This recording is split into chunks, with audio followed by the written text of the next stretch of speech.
იმერეთში შინმოვლის პროგრამის განმახორციელებელი ორგანიზაციების წარმომადგენლებს, პროგრამის ექიმებს და სოციალურ მუშაკებს შეხვდა ჯანდაცვის მინისტრი. განიხილეს პროგრამის მიმდინარეობა, შედეგები და მისი შემდგომი განვითარების გზები.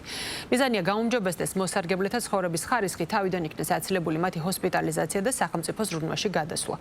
გუნდში, რომელიც ბენეფიციარებს ემსახურება, შედიან ექიმი, ექთანი, მომვლელი და სოციალური მუშაკი.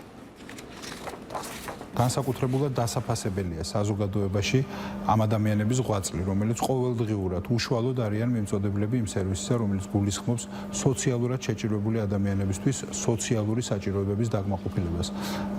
ძალიან ბევრი საინტერესო იდეა ითქვა, ძალიან ბევრი საინტერესო გამოწვევის შესახებ იყო საუბარი და ვფიქრობ, რომ ეს ძალიან დაგვეხმარება სამომავლოდ სწორი ნაბიჯების გადადგმაში და სწორი მიმართულებით ამ პროგრამების განვითარებაში. მნიშვნელოვანი პრევენცია იმისთვის, რომ 24 საათიან სახელმწიფო ზრუნვაში მოხვედრის რისკი იქნეს თავიდან არიდებული და ამ ადამიანების ბიოლოგიურ ოჯახში, ბიოლოგიურ გარემოში სრულად მიეცეთ შესაძლებლობა, რომ გახდნენ ფუნქციურები, ან მაქსიმალურად შეეწყოს ხელი მათ ფუნქციონირებას. აქტუალურია მისი საჭიროება, ასე ვთქვათ, რეგიონებში და სოფლებში, სადაც მიგრაცია არის მაღალი, დამართლებრივი ბაზის მიმართულებითაც რაღაცები დასახვეცია და სამინისტროს ყოველთვის ჰქონდა უკავშირი ჩვენთან დავსვით ხოლმე საკითხები და გამოვიდგა ნაბიჯები და აგერ დღევანდელი შეხვედრა მათ დამარწმუნა, რომ ბატონი მინისტრი ძალიან დეტალურად ფონს ბევრი ინფორმაციას, ბევრი გამოწვევის შესახებ ინფორმირებულია და ეს კიდე უფრო მეტი იმედს მაძლევს, რომ